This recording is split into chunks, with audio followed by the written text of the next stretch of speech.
Здравейте! Аз съм Марина.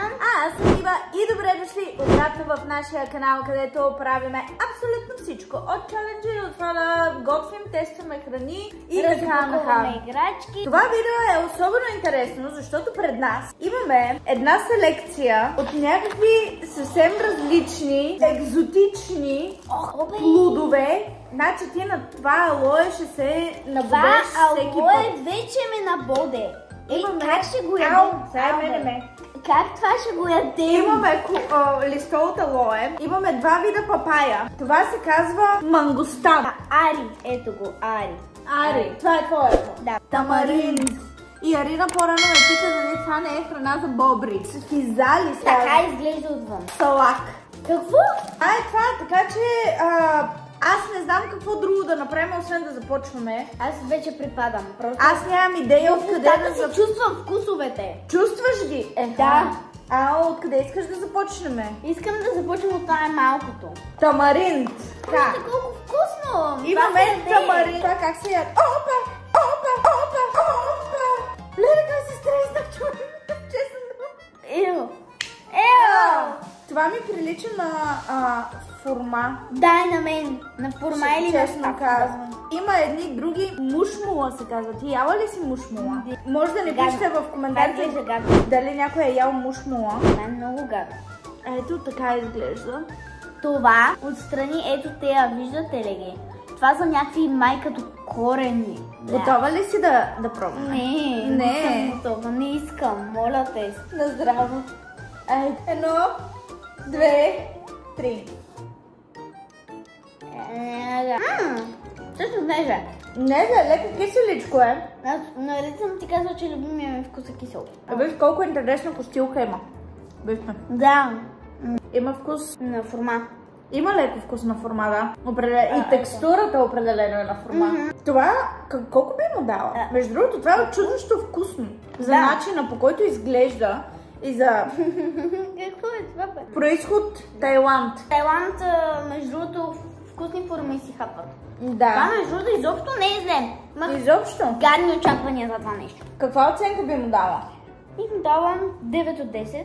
9 от 10? Защото има вкус на нещо, обаче не може да се определи на какво и това ме дразни. Много мразя, когато се сещам примерно за някой човек, образа му, обаче не се сещам къде съм го виждала и как се казва. Много ме дразни и това е същото. Все едно преди някак съм го пробвала, обаче не се сещам къде и това ме весява, затова му давам 9 от 10. Избери ти следващото нещо, което да пробваме. Следващото нещо, което да пробваме е ето това, защото още когато ги... Прилича на змия, между другото. Да. На мен не прилича на някакъв, на люспина. Ама искаш ли да отворим едно? Салак. Трябва да е това салак. Как сега се яде това? Нямам никаква идея. Така. О, вау! Какво е това, бе? Прилича на семка. Я взима едната бързо. Вижте, е така са бели. Произход Индонезия. Ето, заповяда една семка. И аз ще си обеля една семка. Не, няма да го пробвам без теб. Това е една от най-интересните обвивки, която съм гледала. И самата на допир е много странна. Наистина е като люспина. Като люспина змия. На здраве. Няма да е на здраве. Какво е това? Какво е това вътре? Това има пак вкус на нещо познато. Имаме вкус малко на ябълка. Рускането. На мен има вкус на ананас малко. Да. Ананас. Това е очудващо вкусно, човек. Защо и това е вкусно? Какво ядем? В какво се превръща живота ни само в едно видео? Какво ядем? Обяснете ми. Какво? Само аз се поудявам. Не, това е супер вкусно. Да чакаме ли някой да потвърди, че ние не сме луди, смисъл? Това е 10 от 10. 20 от 10. Хора, купете си салак. Топ. Искаш ли следващо да пробваме тези физалис? Аз такова съм яла. Тези ми прилича. Така ли? Коясията, отгоре е така, примерно имаш десерт. Да, и отгоре ти дават едно. Ето така, ти го слагат. Ето го. И винаги сме си мислили, че това не се яде, а това е украса. Сега разбирам, че се яде. И дори е плод. Я покажи, вътре има такива семчици. Гледах едно видео, една жена има бяла шушулка и като я отвори от нея излиза хиляди паяци с едно беличко по средата. И това ми го казваш точно преди да трябва да го ядем, това ли? Благодаря ти. Няма защо. Драго. Не. Не ми харесва. Това знаеш, какво има вкус? На много кисела капина. Да, аз не обичам киселите капини. Аз не го препоръчвам лично. Не. Но според мен е точно, нали, на плодова салата, като ние сега го ядеме изцяло чисто. Да. Нали, ако го сложим върху нещо, примерно върху някакъв десерт, и може повече да си отива. Това изглежда по-странно. Да. Но е по-вкусно. Това е много вкусно. Значи, следователно би трябвало по-странните неща да са по-вкусни. Харесва ми твоята логика. Мангустан! Аз бях яла, но тази идея ми дойде за тези плодове, когато бяхме в Родос и пробвахме маракуя, мисля. И вътре имаше едни много лигави семки. Беше кисело и на мен много ми хареса. Защо пък да не измъча Ива? Окей, това мисля, че също се реже. Какво е това? Цялото това го фърляме. Да, то мирише на трева. Виж, се последна трева. Това не мисля, че се яде. Добре, ето го как изглежда. Знаеш ли на какво е малко прилича? На личи. Яла ли си личи? Да, прилича на личи. Заповядай. Това според мен ще е вкусно. Аз честно казано залагам, че ще е вкусно. На здраве. Да. Има някакъв странен вкус на зима в него. Седно сещаш ли се, като се прибереш отвънка, зимата е как миришеш на едно студено. Мирише по този начин. Произход Индонезия. Дали е в Индонезия? Какви сте, бе? Поядете. Колко би му дала? Бих му дала 10 от 10, защото е сладичко, такова хубаво. Много е яко. И аз бих му дала 10 от 10. А затова няма да тръгвам по моята скала, защото текстурата му е някаква. Не ти хареса текстурата? Да, само текстурата, на напипана и на... На мен пък ми хареса, честно да ти кажа. Сега, аз искам да пробваме папаята. Искаш папаята, но коя папая? Това е просто обикновена папая. А това пише, че... Папая мутант. Това пише, че е папая формоза.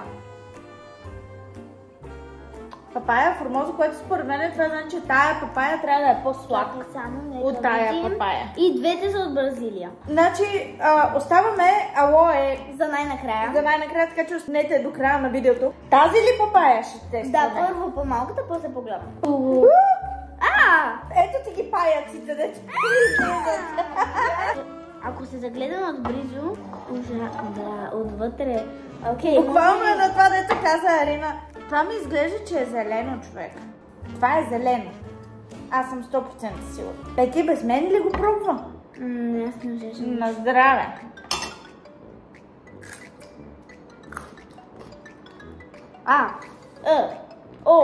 Това е зелено. 100%. Не е озряло. Няма как това да е озряло. Това е 1 от 10. Не. 2 от 10.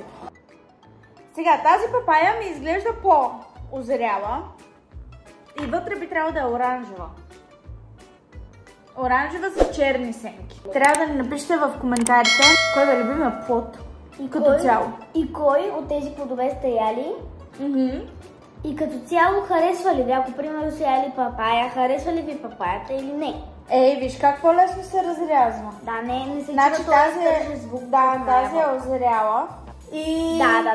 Тара! Да. Определено е озряла. 3-1. Да. Има вкус на папая. Мисля, сладичко е. Аз го свързвам с пъпеш това. Сладичко е, но не е прекалено свежо е в същото време, нали? Да. Папаята колко и даваш? Ами аз дам 9 от 10, защото, както казах при първото, е досадно, че ми е на нещо познато. На мен, честно казано, папаята не ми е любим плод. И на мен. И бих и дала 7 от 10. Определено не е нещо, което бих си купувала всеки ден. Но ето това продължава да ми е номер 1. За последно ни остана това огромно листо алоe вера. Аз честно казано, алоe вера никога не съм яла. Това е от Испания. Да, аз съм ходила там и нито веднъж не съм видяла едно алоe. Годяла.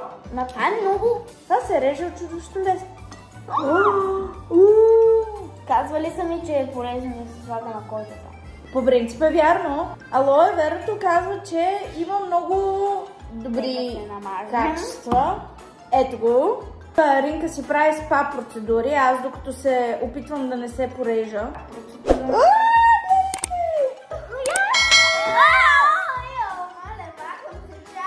Не е вау, е. Искате ли да направим видео? Това се яде. Да, това се яде. При това се води, че е много полезно. Значи... Тази гадна слус. Чакай да не си накапа. Не мисля, че това е полезно. Не ми изглежда полезно. Изглежда ми като някакво желирано бомбонче, което е мега вредно да пълни мъничко. На здраве. На здраве. Мъничко. Мъничко пробвай. Ужасно. Не. Не. Ползвайте го да си мажете. Това не може да се пригодне, бе. Това ме реши ужасно. Абе, хора, това нещо няма как. Ако си намажа ръцете. А то ме реши много гадно, между другото. Това не. Това е 0. Това е 0. Ела да ходим да си... Това е отрицателно число. Но поне е забавно за игра. Да. Абонирайте се за канала, ако видеото ви е харесало. Това беше всичко от нас. Аз съм впечатлена от това видео. Харесаха ми някои неща, други не ми харесаха. Алоe верата? Не. Абсолютно не. Зелената папая? Не. Тя няма как да се яде, тя не е озряла. Да, другата папая става. Да, би казала да, защото е окей, смисъл. Ето това нещо. Пак става. Да, би казала, че е нещо уникално. И печелившите неща са ето тези точно това две. казах, че на мен това ми е на първо, това ми е на второ. Да, тези два плода са... и ето това е много долу в класацията. Да, това е над алоe вера. Това беше всичко от нас. Може да ни пишете в коментарите дали има някой плод, който сме изпуснали да ядем, за да направим част 2 на това видео. Така че, абонирайте се и до скоро!